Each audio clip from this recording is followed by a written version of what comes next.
Welcome, it's Indisputable. I'm your host, Richey. Good to be back with you. I have missed you and I hope you have missed me. I'm sure the feeling is mutual. All right, we got a big show today. Breaking down news of the day, we got the big homie Brett. Brett is going to provide not only commentary, but insightful comedy, I'm sure. Rebel HQ contributor and streams Happy Half Hour, Game Busters, and the Sunday stream on TYT, Twitch.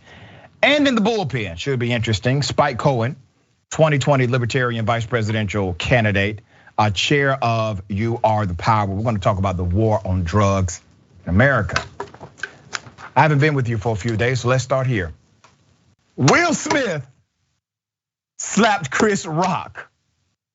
Chris Rock has been given a lot of love now through ticket sales.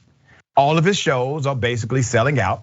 And a $40 ticket is now basically $400 to get a ticket to see Chris Rock. Well, the world is divided here. They're divided about Will Smith and his actions. Let me be very clear. You know, sometimes people do things to make themselves seem big and they reveal themselves as being small. America has been divided based on polling data as to the actions of Will Smith. Will Smith was wrong. Now I'm going to dissect some things here because I think it's important. Before I do that, let's go back to the clip of what happened that night. Jada, I love you. G.I. Jane 2, can't wait to see it, all right? That was a nice one, okay. I'm out here, Richard.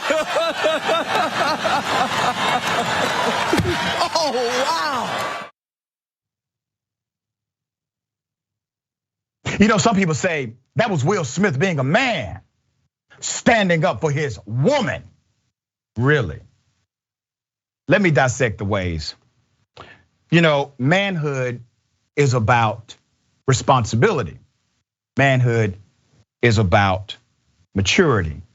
It also includes impulse control. And let's be very clear, Will Smith himself laughed at the joke. Now, do I think the joke was in bad taste? Yes, if Chris Rock was aware of why she shaved her head. If he is not, then context matters. The issue is this, okay? If you believe that Chris Rock was somehow deserving of being slapped because he made a joke that landed wrong, I want you to think about a few things. When two teenagers are arguing and somebody says, yo mama, should the teenager then engage in physical combat? Is that worthy of a fight because somebody offended you? Just a question. Let's go a little deeper. If you understand this action of Will Smith, then you also agree with O.J. Simpson. O.J. said, and I quote, "I understand the feeling." Yeah, that's what O.J. Simpson said. According to TMZ, Chris had no idea Jada had alopecia and that he does not have a mean bone in his body. Chris' joke that sparked the smack was directed at Jada's short hair, telling her he could not wait for G.I. Jane 2. Let's go to the polling data. More than half Americans sided with Will Smith over Chris Rock in the now infamous Oscar slapping incident, according to a new poll that asked, who do you think was more in the wrong? Blue Rose Research, a Democratic pollster, surveyed 2,162 Americans online regarding the heated moment at Sunday's Academy Awards between Rock and Smith, with 52.3% of the people saying Rock deserved what he got after he joked about Smith's wife's shaved head. Okay. Now let me tell you what this is about, damn it.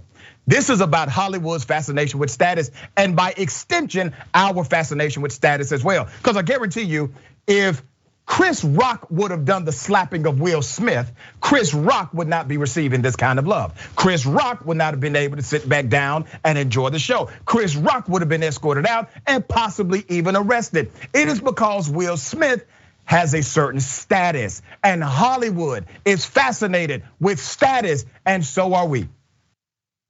You change the status of those two individuals and the context becomes, look at those thugs. Yeah. Change the status of those two individuals and the conversation becomes about toxic masculinity. But because of their status, because Will Smith has this certain atmosphere around him, because we expect so much more, we're willing to bend the rules for Will Smith. Let's say Donald Trump would have done it. Let's say somebody offended Donald Trump's wife and Trump decided to walk on stage and slap somebody while they were hosting. Would you call it barbaric? Possibly, but others would not. Those that hold Donald Trump in an occult-like esteem would justify his actions just like many are doing for Will Smith. He wasn't defending Jada. He laughed at the damn joke. He looked at Jada and saw that Jada was not laughing. He slapped Chris Rock for himself. He did not slap Chris Rock to somehow protect Jada. The joke was told, it was over. If your woman is offended, you lean over to your woman and you say, baby, I'm sorry that I laughed at a joke that offended you. But believe me, I will address it after the show. Enjoy the rest of the night.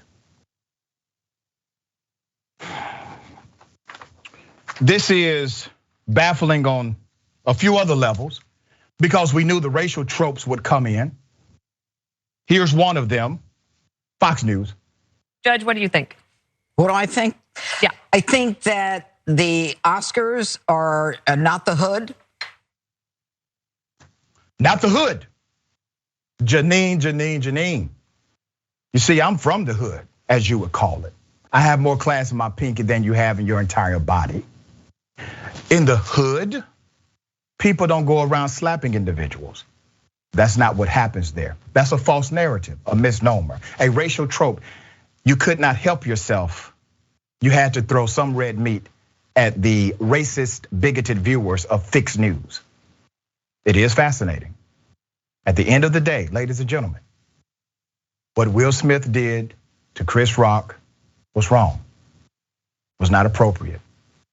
We can also debate about the joke that Chris Rock made. We will know later if he actually was aware of this autoimmune disease that causes patchiness. We don't know for sure. But status is at play here, and Hollywood is fascinated with it. Brett, thoughts here? My main takeaway from this event is you cannot back the victim of a joke over the victim of an assault.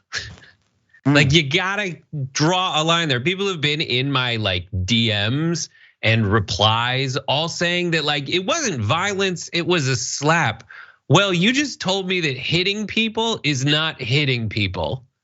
And once you're there, you're kind of falling victim to this instinct that the internet kind of encourages, which is for people to, not say the obvious thing, but try to find something that's like a little more clever and a little outside what common sense would tell you, just so they can get clicks. I think this whole event, and Jeanine Pirro is really the embodiment of it. It's like if you've ever seen Planet Earth and there's that like deep sea episode and there's a whale carcass at the bottom of the ocean, and that's the slap. It is sunk to the bottom of the ocean and everyone just feeds on it until there's nothing left. And then there's a point kind of halfway through where people show up, where other animals show up to feed on the animals that are feeding on the carcass.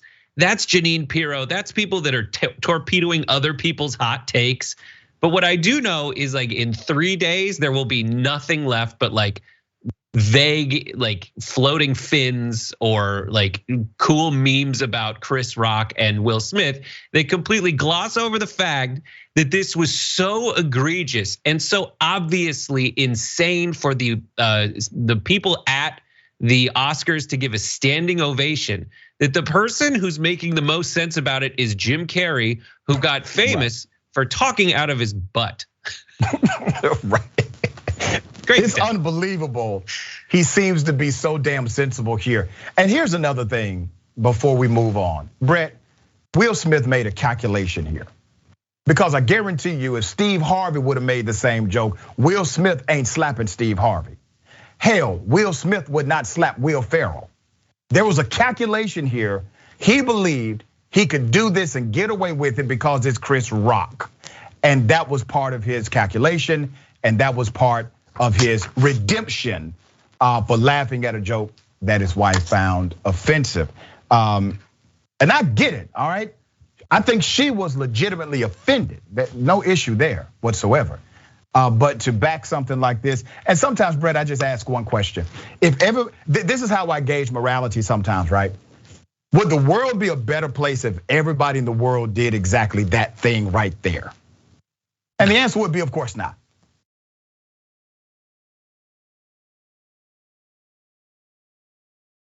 Cops killed a black man. They tased him to death. Let's put up a picture of Mr. Jim Rogers, okay? This is a high school picture provided by his family. 5 police officers in Pittsburgh are no longer on the job after an internal investigation into the death of a man who was tased by police. Rogers, who was a suspect in the theft of a bicycle, okay, died while in custody of Pittsburgh Bureau of Police. That was October 13th, according to CNN's report.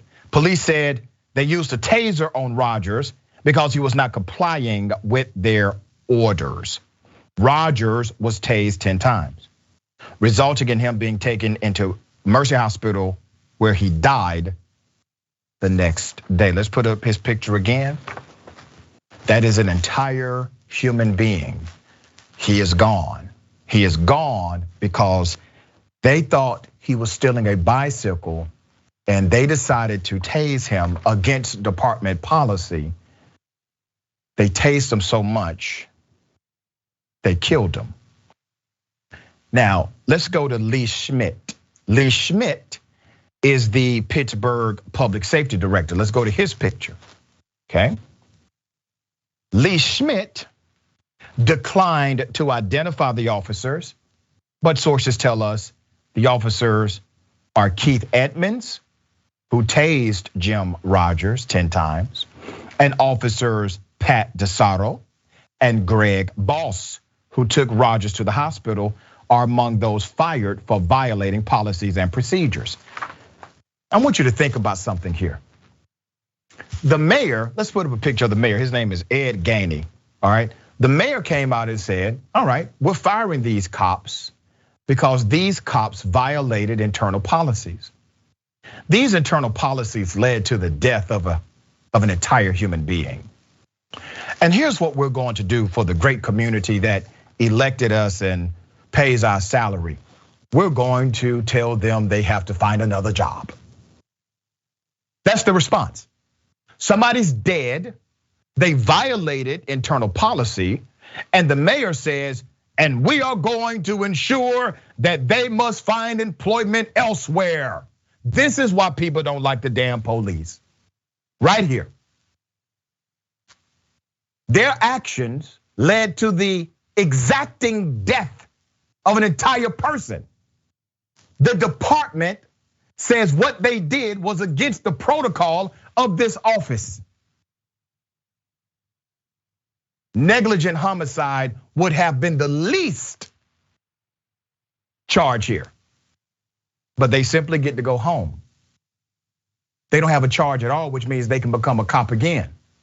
And this is why so many in policing fought against the George Floyd Policing and Accountability Act, because that would expose these cops and expose their record in a federal database. Remember, they see your record, they see mine, we pay them, but we can't see theirs. Doesn't make much sense. All right, Brett, thoughts on this case? This for me it's by no means a game. If it were, it's a numbers game. You have one person who tried to steal one bike in the eyes of these officers. And when I saw the number of police officers that lost their jobs or are going to be re-educated, essentially, that's 8. Yeah. And there's 10 tasings. So for every one person who lost their life, there are 8 officers around and 1.25 tasings per officer. And everybody seems to be acting rationally after the fact to cover their butts. Yeah. I just wish that there was more incentive in their own eyes to act rationally before they pull out their tasers. Well said. And to Brett's point, 3 of the officers were reinstated, so you had a total of 8, but they must undergo training. The police officers union plans to appeal the findings. They plan to appeal this. They're trying to get them their jobs back right there. Meanwhile, the county grand jury will decide if any of the officers will face criminal charges. Don't hold your breath. We're going to continue to bring you the updates to that story.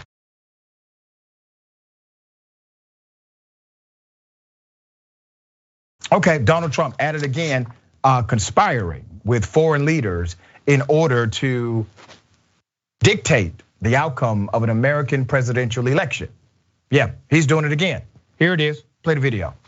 One thing while I'm on your show, as long as Putin now is not exactly a fan of our country, let him explain because Chris Wallace wouldn't let me ask the question.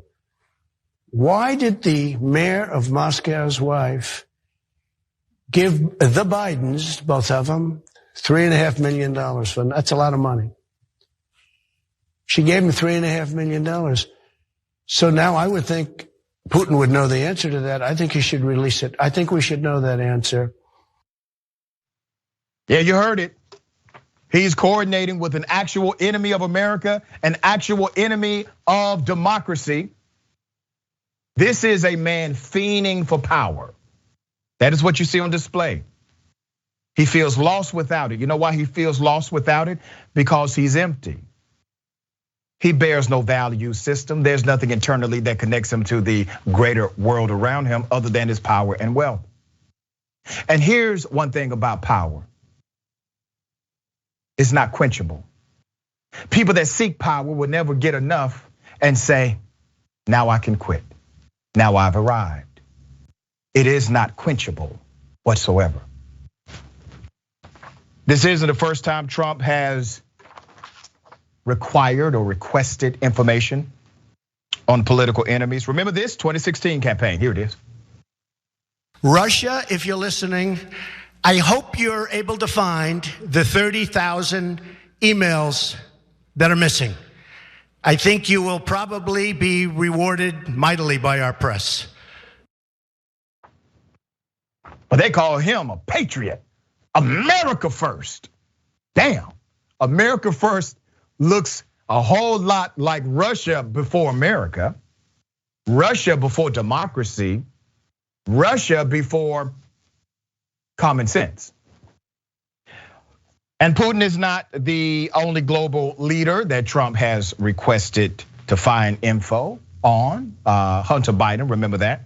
Back in 2020, then President Trump called Ukraine President Zelensky about Hunter. Said, and I quote, "There's a lot of talk about Biden's son.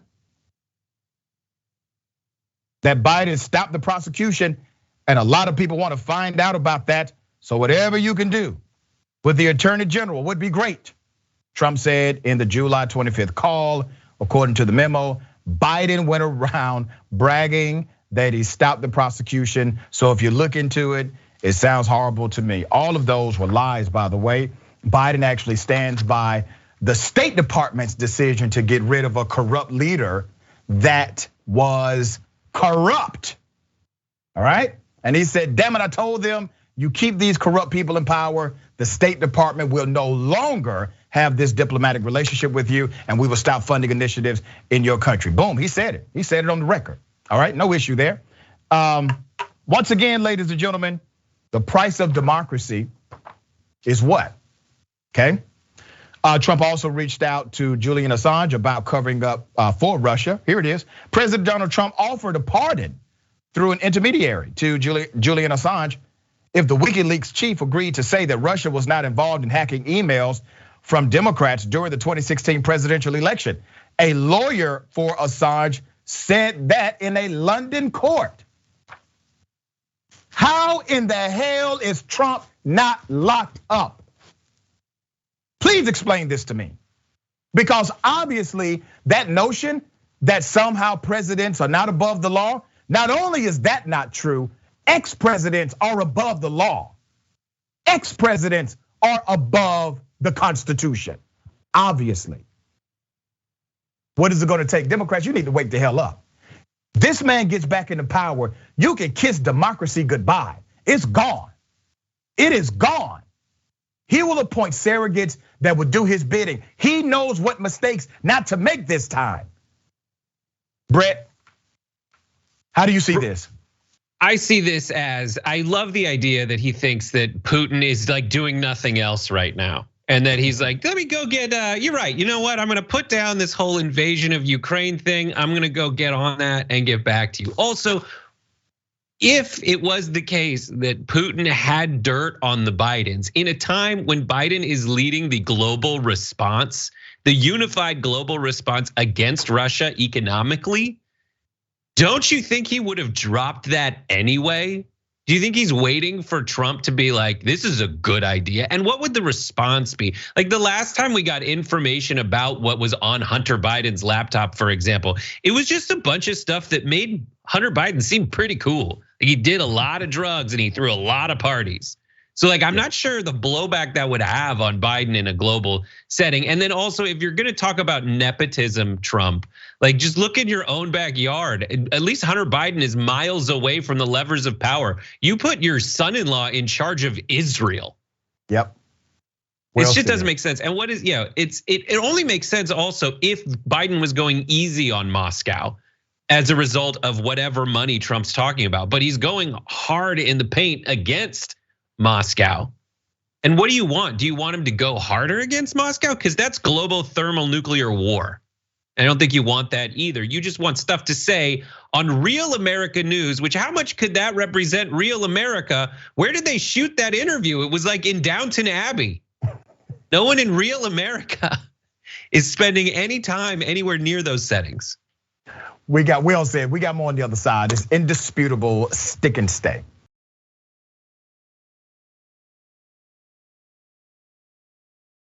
Welcome back, it's Indisputable. We got a lot of comments. Before I get to the comments, let me remind everyone, the big homie J.R. Jackson, all right, the watch list. Subscribe to Watch List with J.R. Jackson on youtube.com/watchlist TYT. Follow and like on facebook.com/watchlist TYT. Live weekdays, it's a beautiful show. 12 p.m. Eastern time, 9 a.m. Pacific time. Find out the stories that you should be paying attention to in news, politics, culture, current events, sports, and more. All right, also impacts. Here at TYT, we've spent 20 years building a progressive change machine, and we've kept a record of the impact on policy, candidates, issues, and more. With support and engagement from you, the TYT community, we set out to make change happen, and that's exactly what we've done. All right, driving positive change, however, takes the foundation of change. That's you. That is you. We enter into the 18th week of our countdown now. I hope everyone can take time to visit tyt.com/impacts, tyt.com/impacts. Look at what we've achieved together over the years, all right? Twitchation Room, news and chair yoga. Join Francesca Wednesdays, 4 p.m. Eastern time, 1 p.m. Pacific time. That's a Twitch exclusive. Twitch.tv/TYT. Francesca will break down top stories of the week while interacting and engaging with the live Twitch audience. Big up to the Twitch audience, by the way. That's where it all started. Okay. Nostra Science says Don Rickles would be a Vegas comic dead man. That is so true. Would be a Vegas comic dead man, according to certain oddball Fox News pundit standard. You know, and listen, there are some comedians, they really make their comedic value based on their ability to look at the audience and quickly come up with, a joke or two, all right? It's a style. D.L. Hughley mastered that style when he was a stand-up guy. And to me, D.L. Hughley is still the best, the absolute best. He hasn't done it in a while, but when he did, do not sit on that damn front row. As a matter of fact, if you ever go to a D.L. Hughley stand-up, the first 25 rows, you let them have it, okay? Ladies and gentlemen, I wish you Karen would. You want to call the police on them for having a barbecue on a Sunday. You're still free! Back off! I'm going to tell them there's an African-American man threatening my life. Calling the police on me for? I have a person at the Denny's up here beside the La Quinta. I'm refusing service to him, but Why? He won't leave the rest. You can't afford the cake, so you don't Can't afford $2. You're trying to belittle me now? We just work here, sir. He's wearing a white shirt, black pants, black hair. I'm okay with that. You can't call corporate and be like, hey, this guy can't afford these pancakes. He's a white guy. I'm okay with that. I understand that. Okay, then what's the issue? He's black. There is no issue. He's a white guy. Then what is the issue? The issue is that he told me he would give me 2 pancakes for $2. Black shoes, black hair. I'm fine with that. With an Apple Watch is black. He's carrying I wanted a pancakes and coffee. This guy's giving me an attitude. Coffee is like $3. Yes, he will not leave the restaurant. Okay. No, there's the pancakes now is $4, not $2. I told him that multiple times. Then he told me it's 2 for $2. No, sir. No, sir. No, sir. It's $4 now. He's a new guy. And I said I will take 4 pancakes for $8, but I'm never coming here for pancakes again.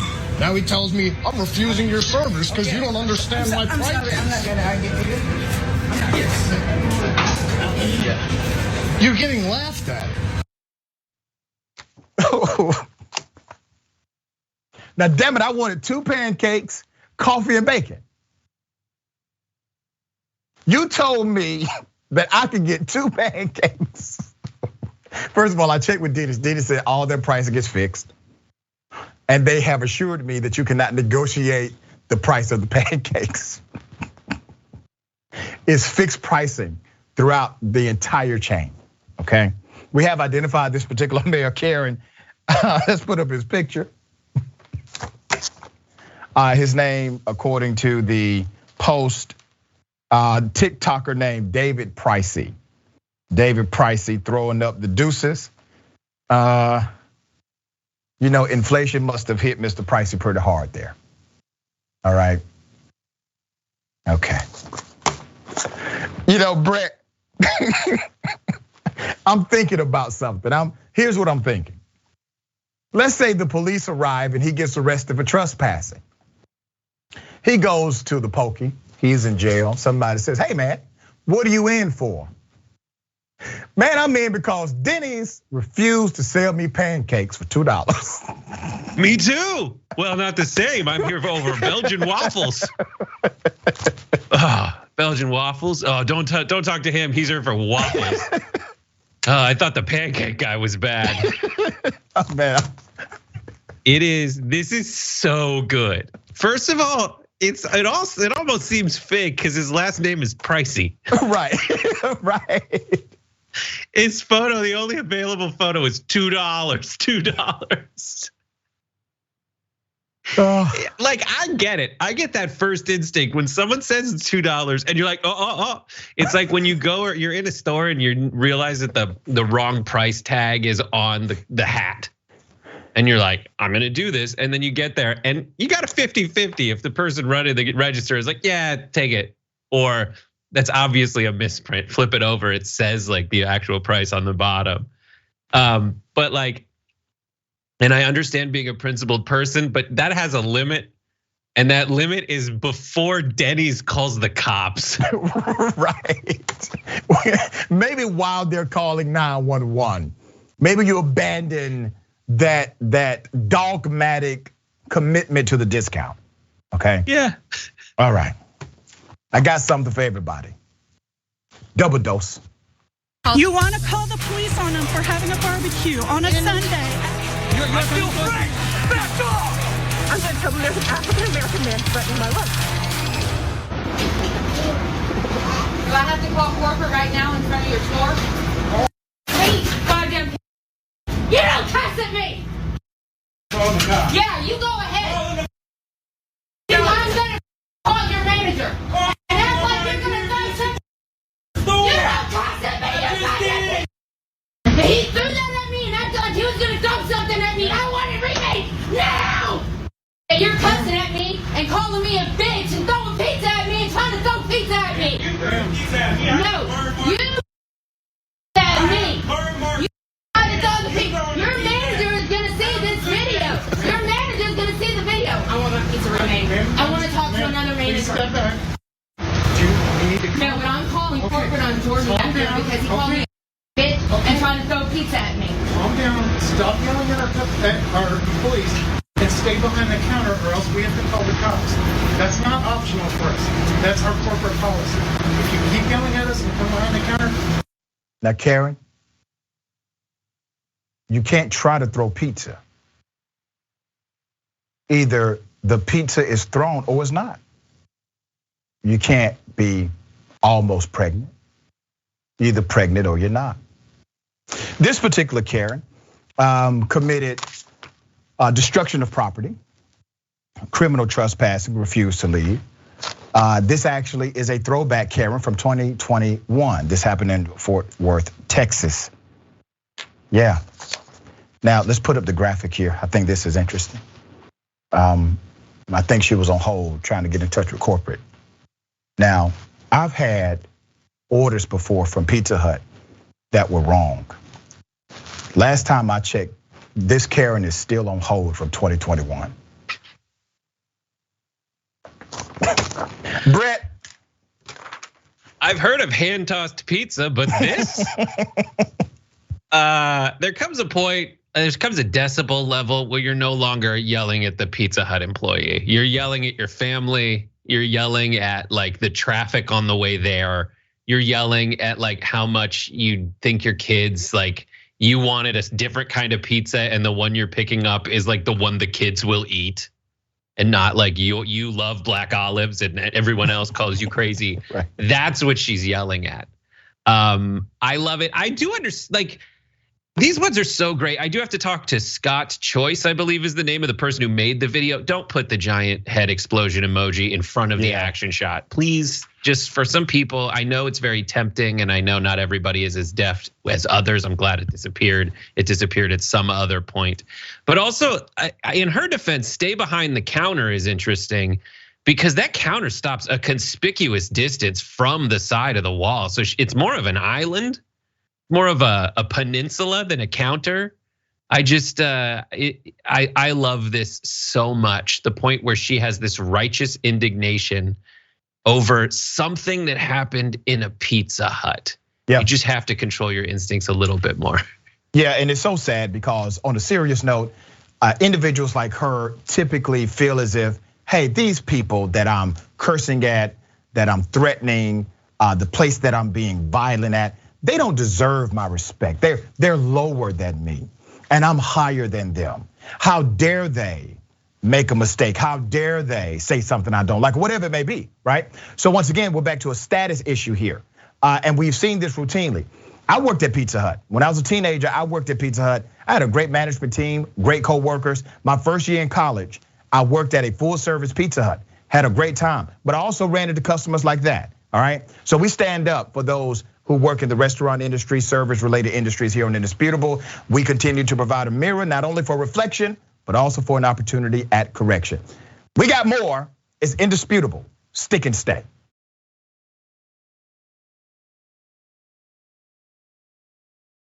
Welcome back, okay, we got a lot of comments. I have time to read a few. Shakita Ganai Beer Dragon, I'm doing a hard 20 on a pancake wrap.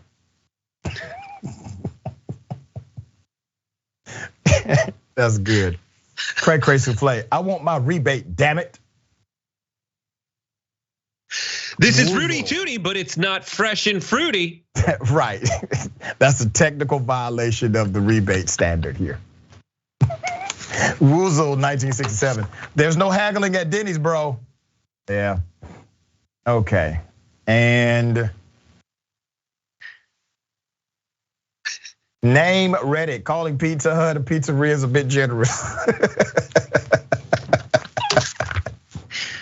I'm still thinking of jokes that are like, he ordered a Grand Slam and ended up in the Grand Slammer. Boom. Sorry. Boom. All right, black teen tased for vaping in an open park.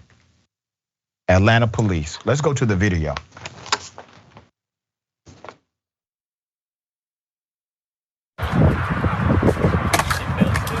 Kill it. Oh! Get on the ground now! Get on the ground! What the hell's going on? You crazy, bro! Get on the ground! Get on the ground now! Get on the ground! Yo, chill out! That's a child. That is a child, okay? A child. I'm gonna give you background to this. Police state they are reviewing the video to determine all the facts in their investigation. Let's put up a picture of the young man who was tased. His name is Terrion Fortson. Terrion is 17 years of age. Fortson told CBS 46 News that he was simply, and I quote, chilling at the park and had just hit his vape when the officer came up to him aggressively. Fortson was charged with disorderly conduct. The Atlanta NAACP is now involved. If you remember, I had the Atlanta NAACP president on Indisputable not too long ago, stand-up guy named President Richard Rose. In Atlanta, the police said, and I quote, the officer encountered the male, advised him of the law, and advised him he could not vape there. The male walked away and continued to vape. The officer approached the male again and requested his identification. In an effort to issue the male a citation, the male refused to comply and physically resisted the officer's efforts to detain him. The male continued resisting detention, and the officer eventually utilized her taser to detain him.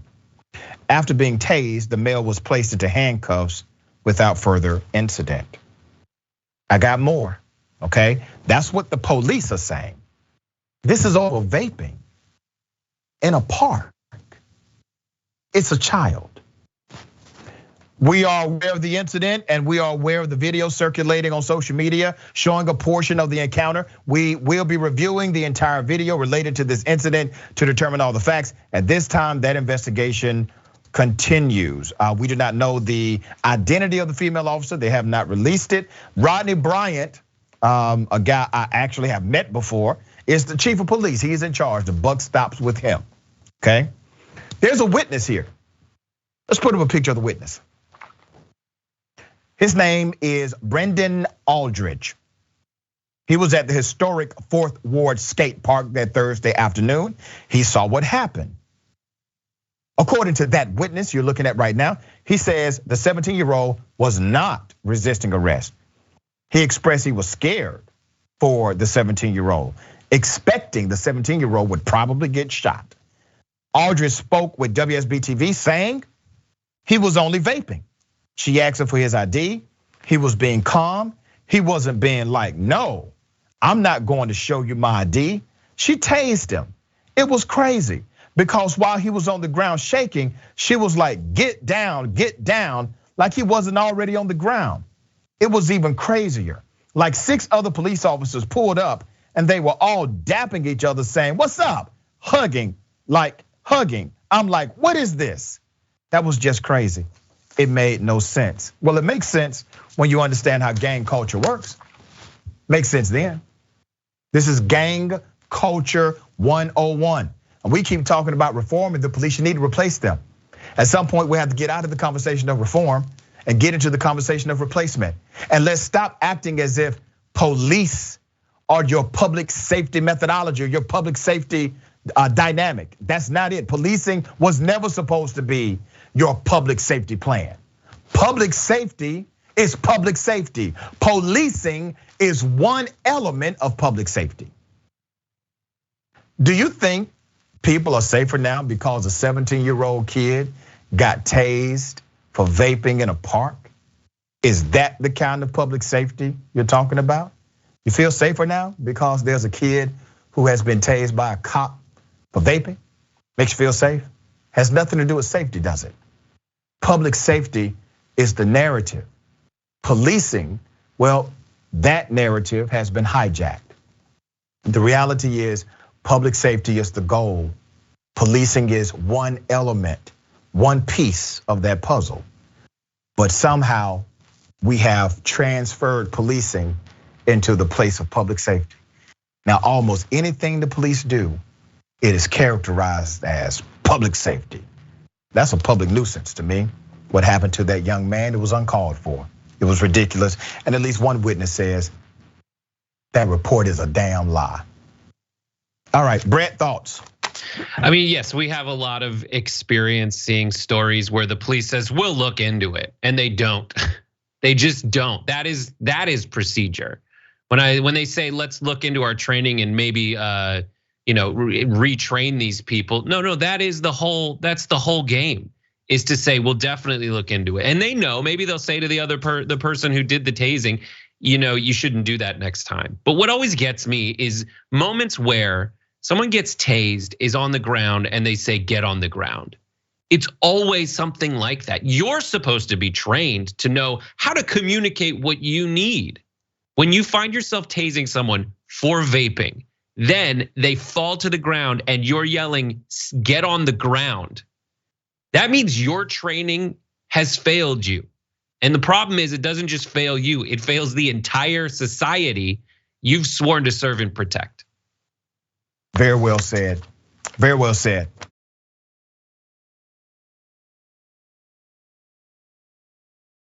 Imagine you are working at a hotel. You have to tell a guest to leave because of their racism. They're hurling racial slurs. Well, that person comes back, attacks you, police come, and they put you in jail. The person working at the hotel. That's exactly what happened. Here's the video.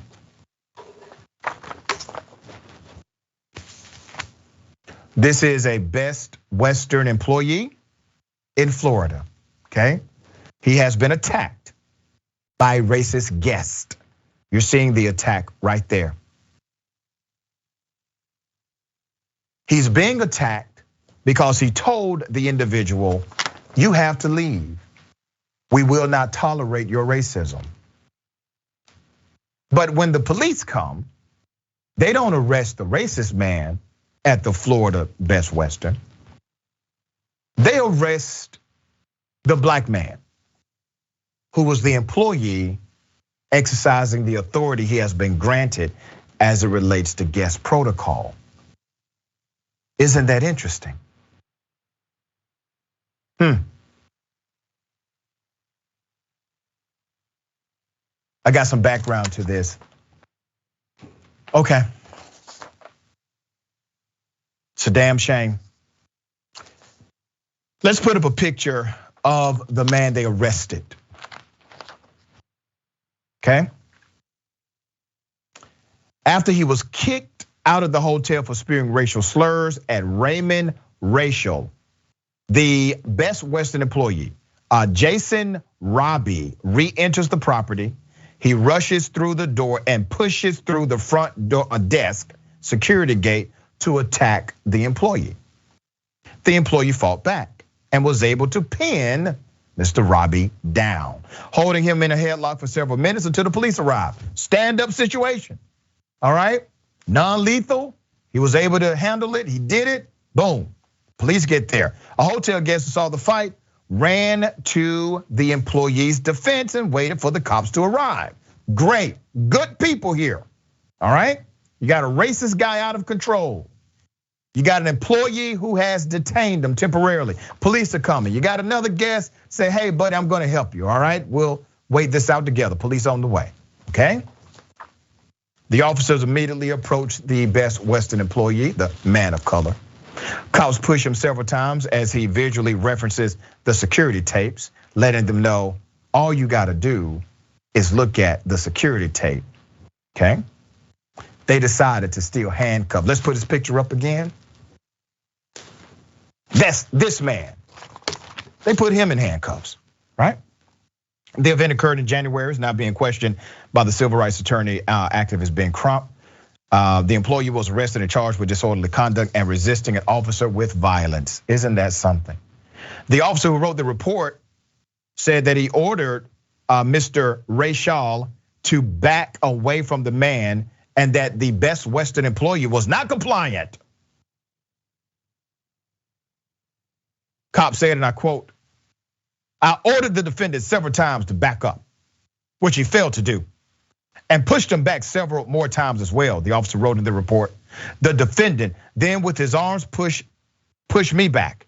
I then attempted to place the defendant's arms behind his back when he tensed up his arms and upper body and was holding his arms in front of him, resisting officers' efforts to handcuff him. Well, damn it, I would have resisted you too. I would have resisted you as well, okay? Not once is he shown resisting arrest in the security footage, all right? Just didn't happen. Let's go to the next spot. Arrest of the footage of the arrest. Okay.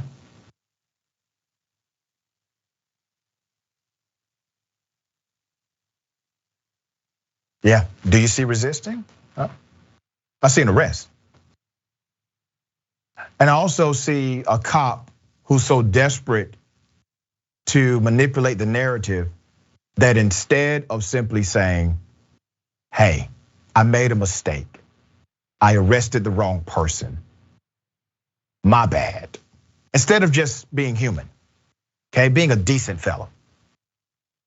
They create a false police report.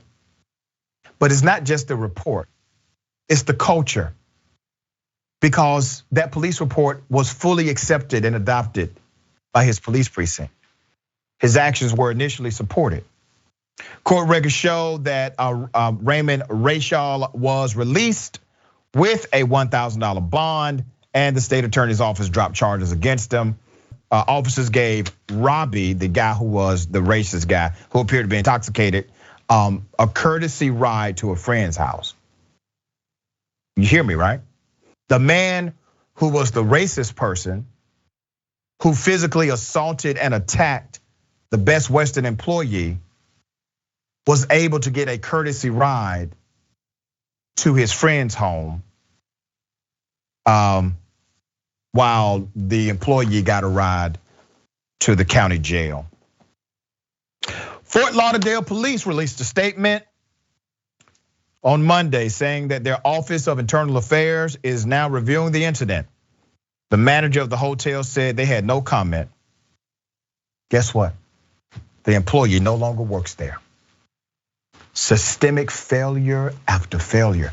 A racist person making everybody uncomfortable comes back after being rightfully kicked out of that hotel to physically fight the employee, all in Florida. To this very moment, this very day, that person has no criminal charges, but the employee does. The employee had to get them dropped by the state attorney. Come on. Brett, thoughts here? When you hear the police report, you're like, oh, so he pushed back. I understand where the police is coming from. But when you see, like, what else do you expect this man to do when he's getting pushed? And put yourself in his position. He was at work and a man lunged at him. What was he supposed to do? Just stand there and take it? And in that very like part of the country where they'll always say stand your ground, he's not allowed to. And then when he is on the ground complying, he has nowhere else to back up. Did you notice that when he said, I pushed him to move back? First of all, that happens in the total time lapse of 3.5 seconds. And how much further can he go back? He's already against the cabinet. Do you want him to go through the wall? I bet the police officer wants him to go through the wall with how hard he was pushing him. Yeah, there need to be consequences. Right, and it's clear that the police report is false. And it is illegal to file a false police report. It's against the law. It's against the law in every jurisdiction. But once again, we have a dynamic here of policy versus culture. Culture eats policy alive every day. That video clearly shows that the police report is false, the police report is a lie, and the police report is illegal.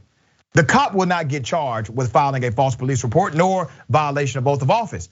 And until enforcement matches these penalties, you will continue to see the culture of corrupt policing permeate in our societal structures. Brett, always a pleasure having you on the show, man. Tell people how they can follow you, check out your great work. Today at 5:30 p.m. Pacific, 8:30 p.m. Eastern, happy half hour. We'll do battle brackets. I'll do my pre-production probably 6 minutes before the show starts. But you can also see me on Rebel HQ. Got some good videos up there. And Fridays you'll see me on Game Busters, and Sundays we're doing the Sunday stream, all at twitch.tv/TYT. All beautiful stuff. Always a pleasure, my friend. Thank you. Remember, take care of yourself, take care of each other, take care of the planet. Remember, the truth is always indisputable.